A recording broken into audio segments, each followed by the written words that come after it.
Salut à tous, c'est Antoine Moreau. Si vous aimez les voitures, vous êtes au bon endroit.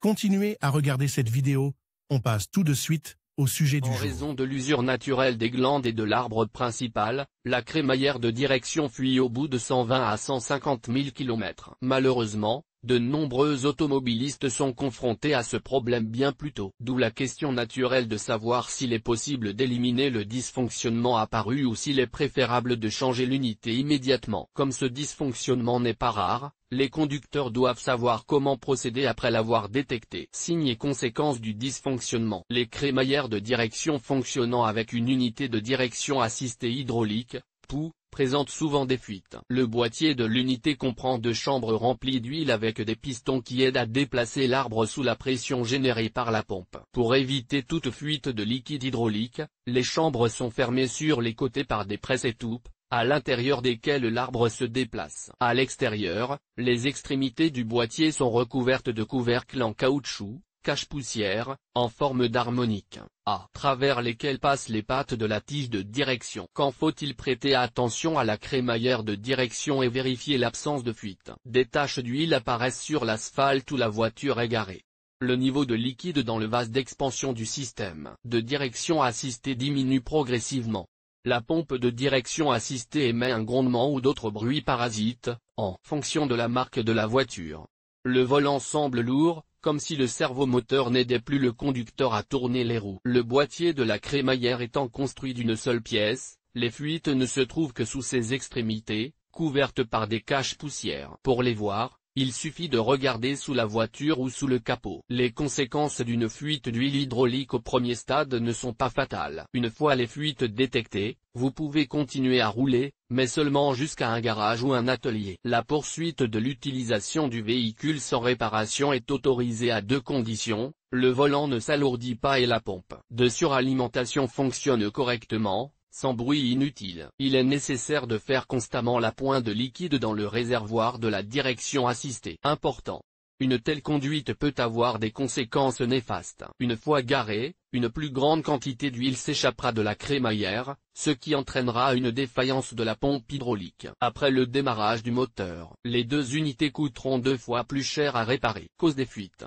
Les fuites de la crémaillère de direction sont dues à plusieurs facteurs. La principale est la conduite avec des protections en caoutchouc déchirées. L'humidité pénètre par les trous et se dépose sur l'arbre, ce qui provoque de la corrosion. La surface rouillée devient rugueuse et commence à frotter le bord de la garniture. Le moindre interstice suffit pour que l'huile sous pression s'échappe. Non-respect des règles de manipulation de la direction assistée. Le maintien prolongé du volant dans une position extrême entraîne une augmentation de la pression à l'intérieur des chambres et un enfoncement des glandes. Si le conducteur répète constamment cette erreur, des fuites d'huile apparaîtront inévitablement au niveau de la crémaillère. Ajout d'un fluide hydraulique inadapté ou d'une autre composition qui détruit le caoutchouc des presse-étoupes. Fonctionnement prolongé sans remplacement du fluide, accumulation de débris et de petits copeaux. Dans ce cas, le joint d'huile fuit en raison de l'abrasion. Usure critique des articulations de la fusée de direction sur l'arbre. En raison du desserrement de la barre d'accouplement, l'air et l'humidité pénètrent sous le cache-poussière,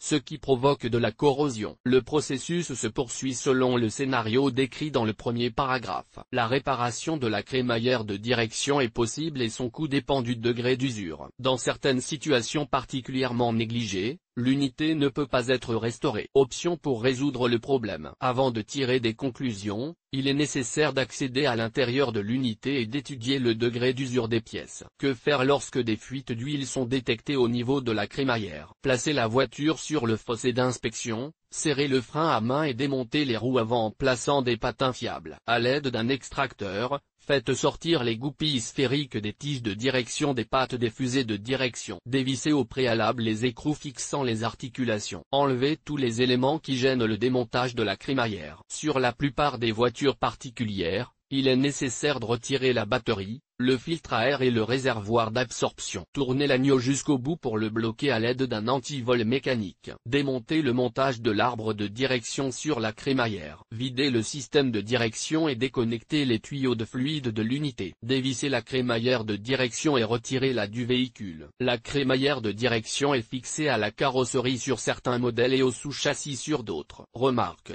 Un technicien expérimenté peut effectuer la réparation sans démonter l'unité de la machine. Mais si vous traitez le problème vous-même, il est préférable de démonter le rack. Il est donc plus pratique de le démonter et de remplacer les pièces usées. Pour accéder aux joints d'huile, il est nécessaire de retirer les couvercles en caoutchouc, fixés par des anneaux de retenue ou des colliers métalliques. Les raisons pour lesquelles la crémaillère de direction fuit deviennent alors visibles. Les mesures à prendre dépendent de l'état technique de l'habitacle. Vous avez de la chance s'il n'y a pas de traces de rouille sur l'arbre, seules les fuites sont visibles. Il suffit de remplacer les joints d'huile et les deux pièces. Un arbre rouillé devra être démonté. Les petites poches de corrosion sont éliminées par ponçage et meulage sur une machine, après quoi des presse-étoupes de réparation sont installées, dont le diamètre intérieur est adapté à la nouvelle taille de l'arbre. Si l'arbre est trop rouillé, il est préférable de le remplacer par un nouvel arbre, qui sera plus fiable et moins cher à long terme. Le remplacement complet de la crémaillère est effectué après détection d'une usure critique des engrenages,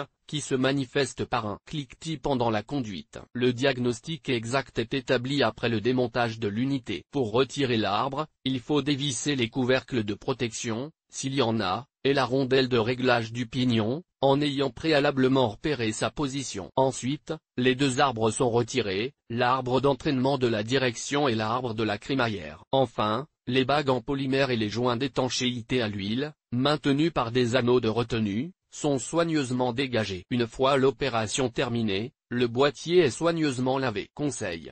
Avant de choisir une méthode de réparation, montrez l'appareil démonté au maître mécanicien automobile. Il déterminera le degré d'usure de l'arbre et vous indiquera la meilleure façon de procéder dans votre cas. Si vous décidez d'effectuer toutes les réparations de vos propres mains, il est préférable de choisir l'option N°3, remplacer simplement l'arbre et les joints d'huile. Les pièces de rechange d'origine dureront au moins 100 000 km, à condition que les couvercles en caoutchouc endommagés soient remplacés à temps. L'option avec meulage et rectification est moins fiable, le travail est effectué par des personnes et n'est pas toujours de qualité. Après un traitement négligent, la surface de l'arbre restera rugueuse et commencera immédiatement à frotter les joints d'étanchéité. À l'huile nouvellement installée, la crémaillère risque de fuir à nouveau au bout de 20 à 40 000 km. Installez l'unité et remontez le véhicule dans l'ordre inverse. Veillez tout particulièrement à remplir le système d'huile hydraulique, qui doit également être remplacé. Il ne doit pas y avoir de bouchon d'air dans le système. Après avoir vérifié l'aptitude au service, n'oubliez pas de vous rendre à la station-service pour corriger les angles de carrossage des roues avant.